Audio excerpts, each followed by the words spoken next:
Advocate ஒருத்தர்கிட்ட இவர் டாக்டராக என்னன்னு பாருங்கள், அவர் கொடுத்த மாத்திரையிலேருந்து எனக்கு உடம்பு வந்து ஒத்துக்கலை. 10ஆம் வகுப்பு மட்டுமே படித்துவிட்டு பொதுமக்களுக்கு அலோபதி மருத்துவம் அளித்து வந்த இவரை சுகாதாரத்துறை அதிகாரிகள் கையில் களவுமாக மடக்கி பிடித்தனர்.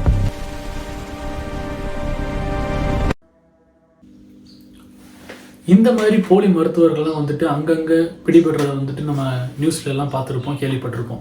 இந்த போலி மருத்துவர்கள்லாம் யாருன்னு பார்த்தீங்கன்னா, அவங்க எந்த விதமான பயிற்சிகளும் எடுக்காமல், எந்த விதமான படிப்பு தகுதிகளும் பெறாமல், ஜஸ்ட் ஒரு 10th மட்டும் படிச்சுட்டு இல்லை படிக்காமல் அல்லது சம்மந்தமே இல்லாத வேறு ஏதாவது மருத்துவம் அல்லாத துறைகளில் படிச்சுட்டு விஷயங்களை படிச்சுட்டு அவங்க ஜஸ்ட் ஒரு 4 மருந்துகள், ஒரு காய்ச்சலுக்கு இந்த மருந்து கொடுங்க, ஒரு சளிக்கு இந்த மருந்து கொடுங்க, இந்த ஒரு இன்ஜெக்ஷன் கொடுங்கன்னு சொல்லி அவங்க ஒரு கண்மூடித்தனமாக அதெல்லாம் கற்றுக்கிட்டு வந்துட்டு தைரியமாக பேஷண்ட்ஸை ட்ரீட் பண்ணுறாங்க. இந்த மாதிரி ஆட்களை வந்து கண்டுபிடிக்கிறது ரொம்ப பெரிய கஷ்டமான விஷயம்லாம் கிடையாது, ரொம்ப சிம்பிள் தான்.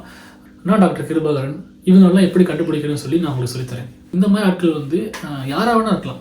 லைக் யாராக வேணா இருக்கலாம்னா நம்ம அடிக்கடி போகக்கூடிய ஒரு கிளினிக்கில் டாக்டராக இருக்கலாம், நம்ம ஊர்லேயே கூட இருக்கலாம். ஏன்னா இந்த மாதிரி கண்டுபிடிக்கிறதெல்லாம் வந்துட்டு ஒரு குறிப்பிட்ட ஏரியா, ஒரு கிராமத்துக்குள்ளே மட்டும்தான் இல்லை, எங்கேயோ ஒரு இடத்துல நடந்துகிட்டு இருக்குது அப்படின்லாம் இல்லை. நிறைய இடங்களில் தெரியாமல் நடந்துகிட்டு தான் இருக்குது. ஸோ அப்படிலாம் கண்டுபிடிக்கவும் செய்கிறாங்க. அப்போ இருக்கிறனால நம்ம யாரையும் தப்பாக சொல்லலை, ஆனால் நம்ம கொஞ்சம் கேர்ஃபுல்லாக இருக்கிறது நல்லது இல்லையா? ஏன்னா நம்ம ஒரு வண்டியை கொண்டு போய் நம்ம சர்வீஸ் பண்ண தரோம்னா கூட அதை கரெக்டாக அவன் ரிப்பேர் பண்ணுவானா, சரி பண்ணுவானா, இல்லை வந்து ஏதாவது பார்ட்ஸை மாற்றி விட்டுருவானான்னு சொல்லி நம்ம எவ்வளோ கவனமாக பார்க்குறோம்.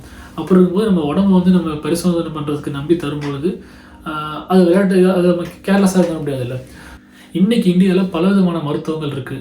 அதாவது நம்ம இப்போ சொல்லக்கூடிய இந்த மாடர்ன் மெடிசன், அலோபதி மெடிசன், அதாவது இந்த MBBS, MS, MD இதெல்லாம் வந்து மாடர்ன் மெடிசனில் வரும். அது இல்லாமல் சித்தா, ஆயுர்வேதா, ஹோமியோபதி இப்படிலாம் சிலது இருக்குது.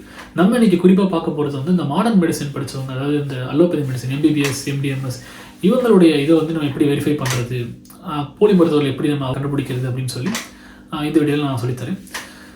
இதுக்கு வந்து பெரிய லெவலில் நம்ம அட்வொகேட் வேணும் அப்படிலாம் ஒன்றும் தேவையில்லை. ஜஸ்ட்டு அந்த டாக்டரோட ரெஜிஸ்ட்ரேஷன் நம்பர் இருந்தால் போதும்.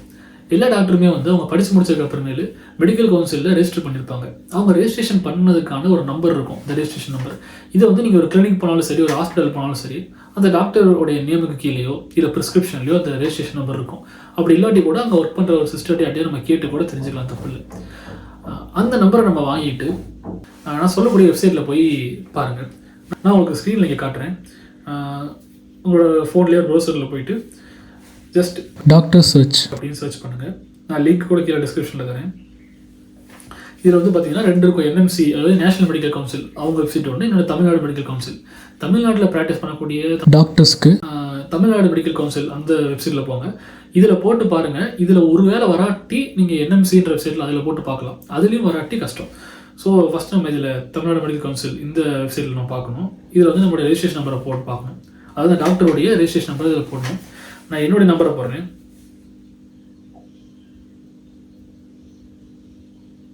இதில் இவர் நேம் கேட்குறாங்க. அதில் நீங்கள் உங்களுடைய பேரையை கூட கொடுக்கலாம், ஒன்றும் பிரச்சனை இல்லை. கொடுத்துட்டு இமெயில் ஐடியும் உங்களுடைய இமெயில் ஐடியும் கொடுங்க. கொடுத்துட்டு ஃபோன் நம்பரும் உங்களோட நம்பரே தரலாம். இப்போ அவங்க வந்து ரீசன் கேட்குறாங்க. ஸோ ரீசனில் வெரிஃபை டாக்டர் அப்படின்னு சொல்லி சர்ச் பண்ணுங்கள். Verify doctor. ஸோ உங்களோட இமெயில் ஐடிக்கு வந்துட்டு ஒரு OTP வரும், அதில் என்ட்ரு பண்ணுங்கள். என்ட்ரு பண்ணிங்கன்னா இந்த மாதிரி டாக்டரோட ஃபோட்டோவோட உங்கள் ரெஜிஸ்ட்ரேஷன் நம்பர்லேருந்து உங்கள் யூனிவர்சிட்டியிலேருந்து எல்லாமே வரும். ஸோ இப்படி நம்ம அவங்கள ஈஸியாக கண்டுபிடிச்சிடலாம். இதுக்கு வந்து பெரிய லெவலில் அட்வொகேட்லாம் நமக்கு தேவையில்லை. ஸோ ரொம்ப கவனமாக இருங்க இப்படிப்பட்ட ஆட்கள்கிட்ட.